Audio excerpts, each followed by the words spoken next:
కాసేపట్లో అసెంబ్లీ శీతాకాల సమావేశాలు ప్రారంభం కానున్నాయి. ఉదయం 10:30 గంటలకు సెషన్ స్టార్ట్ కానుంది.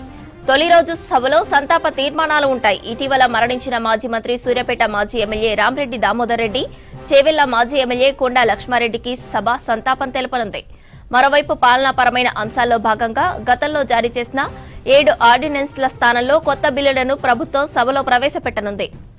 సంతాప తీర్మానాల్లో దామోదర్ రెడ్డి, లక్ష్మారెడ్డి సేవలను కొనియాడుతూ సీఎం, మంత్రులు, ప్రతిపక్ష సభ్యులు మాట్లాడతారు. తర్వాత తొలి రోజు సభ వాయిదా పడే అవకాశం ఉంది. కృష్ణా గోదావరి నీళ్ల అంశమే ఈసారి సమావేశాల్లో ప్రధాన ఎజెండా కానుంది. కృష్ణా గోదావరి జలాల వాటాలు, ప్రాజెక్టుల నిర్వహణ అంశాలపై చర్చించనున్నారు. ఇందుకోసం అధికార, ప్రతిపక్షాలు అన్ని అస్త్రాలు రెడీ చేసుకున్నాయి. కృష్ణా జలాల్లో తెలంగాణకు జరిగిన అన్యాయం, పాలమూరు, రంగారెడ్డి ప్రాజెక్టులో జాప్యం సహా నీటి సమస్యకు 10 ఏళ్ల బీఆర్ఎస్ పాలన పాపమేనని అధికారం, కాంగ్రెస్ ఎండగట్టేందుకు వ్యూహం సిద్ధం చేసుకుంది. ప్రాజెక్టులను కేఆర్ఎంబీకి అప్పగించేందుకు రాష్ట్ర ప్రభుత్వం అంగీకరించిందని, ఇది రాష్ట్ర హక్కులను తాకట్టు పెట్టడమేనని బీఆర్ఎస్ ఎదురుదాడికి దిగేందుకు ప్లాన్ చేసుకుంది. బీజేపీ, ఎంఐఎం కూడా ప్రజా సమస్యలు, గ్యారంటీల అమలు, పాత బస్తీ అభివృద్ధి లాంటి అంశాలపై ప్రశ్నించేందుకు సిద్ధమైంది.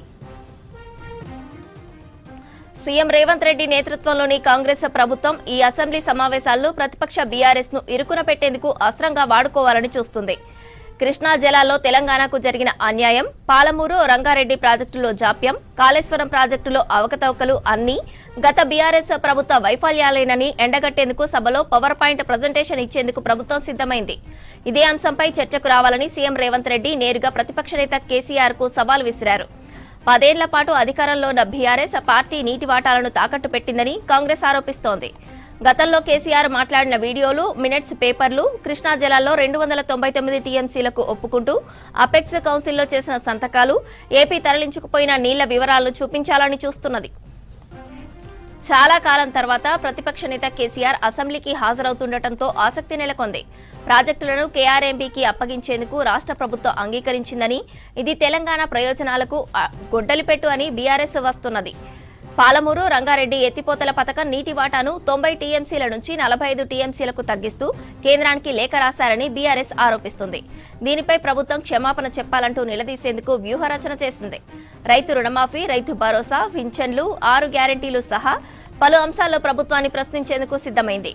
ఫ్యూచర్ సిటీ పేరుతో రియల్ ఎస్టేట్ వ్యాపారం చేస్తున్నారని, అసలు ఉన్న సిటీకే దిక్కులేదంటూ అటాక్ చేయాలని బీఆర్ఎస్ చూస్తుంది. ప్రజా దర్బార్ పై శ్వేతపత్రానికి డిమాండ్ చేయాలని నిర్ణయించింది.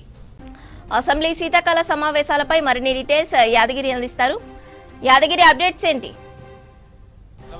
మరికొద్ది సేపట్లో అంటే 10:30 గంటలకు అసెంబ్లీ సమావేశాలు ప్రారంభం కాబోతున్నాయి. ఇందులో ప్రారంభం కాగానే ముందుగా సంతాపం ప్రకటిస్తారు. ఇందులో 2 మాజీ ఎమ్మెల్యేలకు సంబంధించి, ఒకటి రామరెడ్డి దామోదర్ రెడ్డి, తర్వాత ఇంకోటి కొండా లక్ష్మారెడ్డిలకు అసెంబ్లీ సంతాపం ప్రకటిస్తుంది. ఆ తర్వాత ఇక కొన్ని ఆర్డినెన్స్లకు సంబంధించి 7 ఆర్డినెన్స్లు ఉన్నాయి. ఆర్డినెన్స్కి సంబంధించినటువంటి బిల్స్ను టేబుల్ మీదకి తీసుకొస్తారు. ఇందులో CM Revanth Reddy, deputy CM బట్టి విక్రమార్క, మంత్రులు సీతక్క, తర్వాత తుమ్మల నాగేశ్వరరావు సంబంధించినటువంటి శాఖలకు సంబంధించినటువంటి పలు ఆర్డినెన్స్లకు సంబంధించినటువంటి అవన్నీ కూడా టేబుల్ మీదకి తీసుకొస్తారు. ఇందులో మేజర్గా మనకి ఏదైతే ఓఆర్ఆర్ పరిధిలో ఉన్నటువంటి మున్సిపాలిటీస్ ఉన్నాయో ఆ మున్సిపాలిటీలను జిహెచ్ఎంసీలో విలీనం చేశారు. సో ఆ విలీనంకు సంబంధించినటువంటి బిల్లు, తర్వాత 150 డివిజన్ల నుంచి జిహెచ్ఎంసీ 300 వార్డులకు ఇది పెంచారు. కాబట్టి దీనికి సంబంధించినటువంటి ఆర్డినెన్స్ సంబంధించి కూడా ఇవాళ అసెంబ్లీ సమావేశాల్లో ఈ బిల్లు కూడా టేబుల్ మీదకి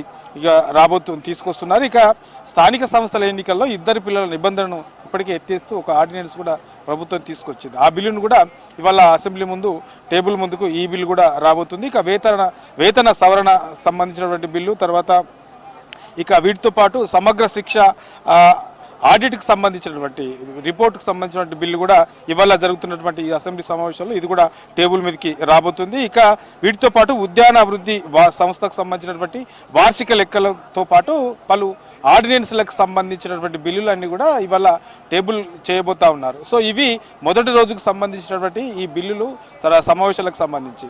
ఇక వీటి తర్వాత డిప్యూటీ స్పీకర్కి సంబంధించినటువంటి ఎన్నిక కూడా ఇవాళ ఉండే అవకాశం ఉంటుంది.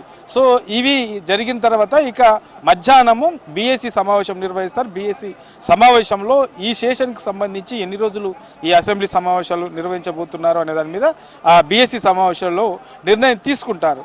ఇక ఆ తర్వాత మనకు రేపు ఎల్లుండి మన తర్వాత జనవరి 1 ఈ 3 రోజుల పాటు కూడా అసెంబ్లీని వాయిదా వేసి మళ్ళీ జనవరి 2 నుంచి అసెంబ్లీ సమావేశాలు కొనసాగే అవకాశం ఉంటుంది. దీనికి సంబంధించి మధ్యాహ్నము బీఎస్సీ సమావేశంలో దీని మీద ఒక క్లారిటీ వస్తుంది. అయితే మేజర్గా మనకు ఈ అసెంబ్లీ సెషన్లో గోదావరి కృష్ణా వాటాలకు సంబంధించినటువంటి నీళ్ళల్లో తెలంగాణకు ఎంత వాటా రావాలి, ఏపీకి ఎంత వాటా వెళ్ళాలి, గత 10 ఏళ్ల కాలంలో బీఆర్ఎస్ హయాంలో ఏపీకి ఎంత తరలించుకుపోయారు, తెలంగాణకు ఎంత వచ్చింది, ఇందులో ఎంత అన్యాయం జరిగింది, నీటి వాటాల విషయంలో ఎంత అన్యాయం జరిగింది, తర్వాత ఏపీకి ఎవరు సపోర్ట్ చేశారు, ఇట్లా ఓవరాల్గా ఈ అన్నిటి అంశంలో కూడా ప్రభుత్వం వర్షం నుంచి ప్రజలకు అసెంబ్లీ సాక్షిగా నీటి వాటాల విషయంలో తెలంగాణకు జరిగినటువంటి అన్యాయం మీద ప్రజలకు చెప్పే అవకాశం అయితే ఉంటుంది. దీనికి సంబంధించి ఇప్పటికే అన్ని ఏర్పాట్లు చేశారు, అన్ని లెక్కలు కూడా సంవత్సరం వారికి 2014 నుంచి ప్రతి ఏటా ఏపీకి ఎంత తరలించుకుపోయారు, తెలంగాణకు ఎంత వచ్చింది, వాస్తవానికి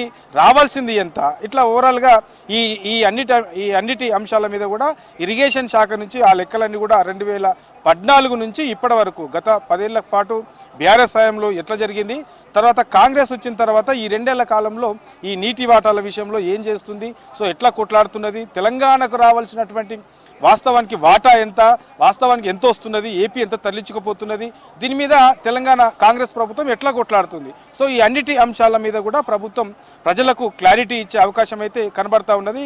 ఇక మరోపక్క బీఆర్ఎస్ సంబంధించి దీని మీద రిటర్న్గా ప్రభుత్వం పైన ప్రభుత్వం పూర్తిగా నిర్లక్ష్యం వహిస్తుంది, నీటి వాటాల విషయంలో ఏమాత్రం కూడా పట్టించుకోవట్లేదు అని చెప్పేసి బీఆర్ఎస్ ప్రభుత్వం మీద ఆరోపణలు చేస్తున్నది. ఇక పాలమూరు రంగారెడ్డి విషయంలో కూడా చెత్త బుట్ట కూడా తీయలేదు, మట్టి కూడా తీయలేదు, దాన్ని అసలు పూర్తిగా పట్టించుకోవట్లేదు. బీఆర్ఎస్ లో పనులు ప్రారంభించి దాదాపుగా మెజారిటీ పనులు చేసినప్పటికీ వాటిని పూర్తి చేయడంలో కాంగ్రెస్ ప్రభుత్వం నిర్లక్ష్యం వహిస్తుంది అని చెప్పేసి బీఆర్ఎస్ ఆరోపిస్తుంది. మరి ఇటు బీఆర్ఎస్ ఒక పక్క, తర్వాత ప్రభుత్వం మరో పక్క దీని మీద చర్చ జరుగుతూ ఉన్నాయి కాబట్టి ఎవరికి వారు వాళ్ళ వర్షన్లో చెప్పుకొస్తున్నారు కాబట్టి అసెంబ్లీ సాక్షిగానే నిజాలేంటి, నీళ్లపైన నిజాలేంటి, నీళ్ల విషయంలో ఏం నిజాలు ఉన్నాయి, తర్వాత గత బీఆర్ఎస్ లో ఎట్లాంటి తప్పిదాలు జరిగాయి, కాంగ్రెస్ వచ్చినాక వాటిని ఎట్లా రెక్టిఫై చేస్తూ ముందుకెళ్తుంది, నీళ్ల విషయంలో ఎట్లా కొట్లాడుతూ ఉన్నది అనే అంశంలో పూర్తి స్థాయిలో ఈ అసెంబ్లీ సెషన్లో మేజర్గా ఈ గోదావరి కృష్ణ వాటాల జలాల విషయంలో కొంత సెంట్రిక్గా ఉండే అవకాశం ఉంటుంది. దాని మీదనే ఈ అసెంబ్లీ సమావేశంలో వేడి చర్చ అయితే జరిగే అవకాశం ఉంటుంది. ఇక ఇవాళ అసెంబ్లీకి మాజీ సీఎం కేసీఆర్ కూడా వస్తూ ఉన్నారు కాబట్టి ఇవాళ జరుగుతున్నటువంటి అసెంబ్లీ సమావేశంలో ఈ నీటి వాటాలకు సంబంధించిన దాని మీద అసెంబ్లీ సెషన్లో చాలా ఇంట్రెస్టింగ్గా ఉండే అవకాశం ఉంటుంది. తర్వాత ఎవరి హాయంలో ఎలాంటి తప్పిదాలు జరిగాయి, ఎవరు వల్ల ఈ తెలంగాణకు నీటి వాటాలు అన్యాయం జరిగింది, సో కాంగ్రెస్ హయాంలో ఆ అన్యాయాన్ని రెక్టిఫై చేసే విధంగా ఎట్లా ముందుకెళ్తుంది, ఇట్లా ఈ అన్ని అంశాల మీద కూడా ఈ అసెంబ్లీ సెషన్లో చర్చించే అవకాశం అయితే ఉంటుంది శ్రావంతి.